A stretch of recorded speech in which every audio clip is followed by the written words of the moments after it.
بهترین خودروی تولید داخل به رقیبای چینیش میرسه؟ من که بعید میدونم. راستی ماشین یه مزیت داره که تمام رقیبای چینیشو صد هیچ میزنه. بریم ما هم ببینیم. موتور EF7 توربو رو ببینیم که یه سری به‌روزرسانی روش انجام دادن، شده 160 اسب خورد و 240 نیوتن متر گشتاور تولید می‌کنه که این ماشین رو در کمتر از 11 ثانیه به سرعت 100 کیلومتر بر ساعت میرسونه. گیربکس استشو در این ماشین همون DAE 6 سرعته ولی نسل هفتمش هستش که توی ترافیکا ماشین رو براتون خلاص میکنه. مصرف سوخت ترکیبی این ماشین در 100 کیلومتر سی دور و بر 7.5 لیتره که رقم خوبی هستش. نمای عقبی ریرا رو می‌بینیم. برای اولین بار تو ایران می‌بینیم که چراغامون تماماً LED کار کردن در دو طرف. این قسمت نوشته ریرا رو می‌بینیم. این پایین دو تا خروجی اگزوز داریم که فیک اگزوز، دورش هم یه کروم کاری داریم. این قسمت سپر هم با این قسمت رنگش فرق می‌کنه. رنگ خود پلاستیکی که تو تصادفات دیگه شما لازم نیست سپر رنگ بکنید. دوربین دندقه‌ام هم در این قسمت قرار گرفت. بریم حجم محفظه بار ریرا رو با هم دیگه ببینیم. هم از طریق داخل هم از طریق ریموت میتونید در صندوقش رو باز بکنیم. کیت سنسور هم این پایین برای ما قرار دادن. پاتون این قسمت بگیری در صندوق باز میشه. از طریق مانیتور میتونید باز شدن در صندوقش رو تنظیم بکنید که توی چه درجه‌ای باز بشه. 410 لیتر حجم محفظه بارمون هستش. خوشبختانه زاپاس فرقونی نداریم. زاپاس و رینگای ماشین برابری میکنه. صندلیام به نسبت 40-60 میخوابه که به حجم محفظه اضافه میکنه. حجم محفظه بارش خوب و مناسب هستش. از این قسمت میتونید در صندوق عقب رو ببندید. این قسمت رو تماما پلاستیک خوش کار کردن. کیفیت مثلا ماشین قبلی رو خود زاد ارتقایی نداشته، پلاستیک خیلی معمولیه. این قسمت رو پیانویی کار کردن. اینجا یه حالت استیل تور می‌بینید. این قسمت نور پردازیه. درها رو می‌بینید که روی داشبورد و بقیه جا هم اومده. این قسمت رو برای ما چرم کار کردن. یه فوم نرمی هم زیرش گذاشتن. این قسمت هم چرمه که دستتون رو میذارید خسته نشید. کیفیت کلیدش بالا برش خوبه، بد نیست. از این قسمت هم میتونید آینه‌هاتون رو تنظیم بکنید. 9 تا اسپیکر داریم توی این ماشین که همون اسپیکرهای شرکتی برند خاصی نیست. اینجا نوشته ایران خودرو رو می‌بینید که برای اسپیکراش گذاشته. صندلی دستش در این ماشین چرم و پارچه است. این قسمت‌ها یه حالت مخملی که توی دنا هم می‌دیدیم. کیفیت صندلیاش مطلوبه. صندلی شاگه فقط پشتیش برقیه. صندلی راننده 6 حالته برقی تنظیم میشه. این قسمت توی تنظیماتش رو انجام بدید. تنظیمات گودی کمر هم توی این ماشین داریم که 4 حالته میتونید گودی کمرتون رو تنظیم کنید. در فضای داخلی ریرا هستیم. بریم ببینیم نظر آپشنی متریال استفاده در این ماشین در چه سطحی قرار میگیره. این قسمت داره که تمام پلاستیک خوش کار کردن. این قسمت ها چرم کاشی، این قسمت هم چرم کار میکردن.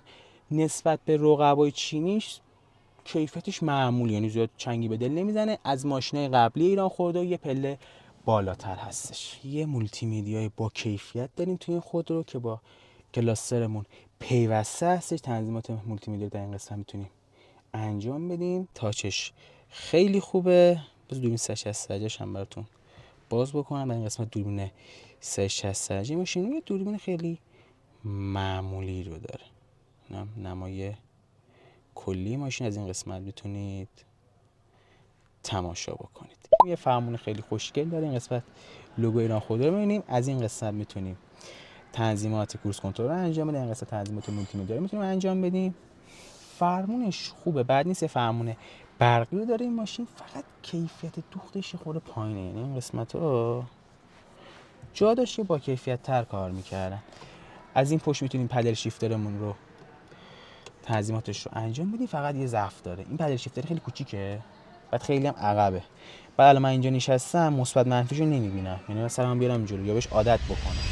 از نظر فنی ریرا تو چه سطحی قرار میگیره؟ بریم ما هم دیگه مقایسه بکنیم.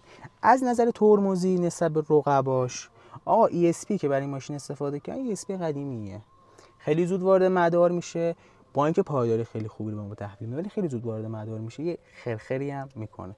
جا داشت از ESP بهتری برای ماشین استفاده میکنن. جا داشت که از ترمزهای بهتری برای ماشین استفاده میکنن. طبق تستی که ما گرفتیم توی درگی یه حدود 44-56 داره میزنه که رقم زیادیه. حالا گفتن تو نسخه جدید ریرا که حالا فعلا توقف تولید کردن تا نسخه جدیدشو بدن بیرون، گفتن که ما مشکلات رفع کردیم. امیدوارم که رفع شده باشه. مشکل نرم افزاری داریم ما تو این ماشین.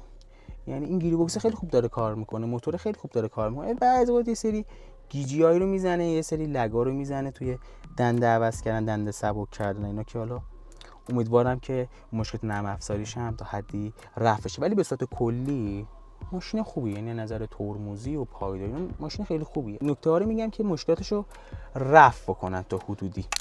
در این قسمت سنسور نور و باران رو می‌بینیم، رادار نقطه کور رو در این ماشین می‌بینیم، آینه هامون بزرگ، دیده خیلی خوبی رو به ما تحویل میده. سنسور نقطه کوره داره به بهترین شکل ممکن کار متسی که ما گرفتیم. یه زیرانجینج داریم که این قسمت میتونیم عقب جلوش بکنیم که خوبه، فضای زیاد آنچنانی نداره ولی ارتفاعش خوبه. بعد این قسمت ها رو پیانویی کار کردن تماما. دو تا کاپ هولدر داریم، نورپردازی چند حالت کابین رو در این قسمت ها می‌بینیم که روی داشبورد و درها هم اومده. ترمز پارک برقی رو داریم، اتو هولد رو داریم. میایم جلوتر، این قسمت میتونیم صدا رو کم و زیاد بکنیم. موز رو توی این ماشین داریم، تنظیمات مولتی میدیم در این قسمت قرار گرفته. از این قسمت میتونیم مودهای رانندگی رو عوض بکنیم. این دکمه خورده زیاد با کیفیت نیست. گریل استارت انجین رو داریم، یه دسته دنده خیلی خوشگل رو داریم. این قسمتش رو چند کار کردم، دسته دندش خیلی حال کردم، خیلی دسته دندش قشنگه. این قسمت ها رو هم تماما پیانویی کار کردن. از این قسمت هم میتونید گوشیتون رو از طریق شارژر وایرلس شارژ بکنید. خواستیم مثلا سیمی هم گوشیتون شارژ بکنید، یه خروجی تایپ سی داریم، اینجا یو اس بی سی داریم، اینجا یه دونه خروجی 12 ولت داریم. اگه خواستید میتونید حالا شارژر فندکی چیزی خواستید استفاده بکنید. یه کولر تک کاناله اتوماتیک رو داریم، کیفیت دکماش خوبه، کیفیت دکمه استفاده شده درش، استفاده روشن خاموشش بکنیم. فقط یه چند تا نقطه ضعف داره این کولر. یکی این که خنکیش خوبه ولی پرتاب بادش کم، یعنی پرتاب بادش به عقب نمیرسه. صداش خیلی زیاده، پرتاب بادش به عقب نمیرسه. بعد ما خروجی پرتاب باد در ردیف عقب نداریم که خودش نقطه ضعفه که عقبی‌ها نمیتونن استفاده بکنن از کولر این ماشین. این الکتروکرومیک رو توی این ماشین می‌بینیم، یه دونه جاینکی داریم. از این قسمت میتونیم سانروفمون رو باز بکنیم، پرده سانروفمون دستی، یعنی خودمون باید این رو عقب جلوش بکنیم. و جونمتون میگه دکمه‌های اس و اس داریم که فعال هستش تو ایران، که اگه شما خدای نکرد تصادف بکنید با هلال احمر تماس میگیره. نسب رقبای چینیش این مزیت داره که اولی ویدیو گفتم بهش اشاره میکنم. شما تا چندین سال آینده هیچ مشکلی نخواهید داشت برای تامین قطعات و تعمیرات این ماشین. موتور ماشین موتور F7 همین الان که این ماشین هنوز وارد بازار نشده تعمیرکارش تو سطح کشور هستن، ولی ماشین چینی شما حتما ببرید نمایندگی، بعد معلوم نیست اون ماشین بعد از 100,000 تا کار اون موتور گیری بوکس چه عملکردی داشته باشه. ولی این ماشین امتحان خوش پس داده، چندین سال قرار تولید بشه در ایران. همین موضوع باعث میشه قطعاتش فراوان باشه، تامین کننده‌های زیادی داشته باشه، قطعاتش ارزان‌تر از نسبت رقبای چینیش باشه. از این لحاظها از نظر تامین قطعات، تعمیرات و عمر مفید ماشین نسبت به رقبای چینیش ارزش خرید بیشتری رو داره. حالا با این تفاصیل به نظر شما ریرا نسبت به رقبای چینیش ارزش خرید داره؟ نظر تو کامنت ها به اشتراک بذارید.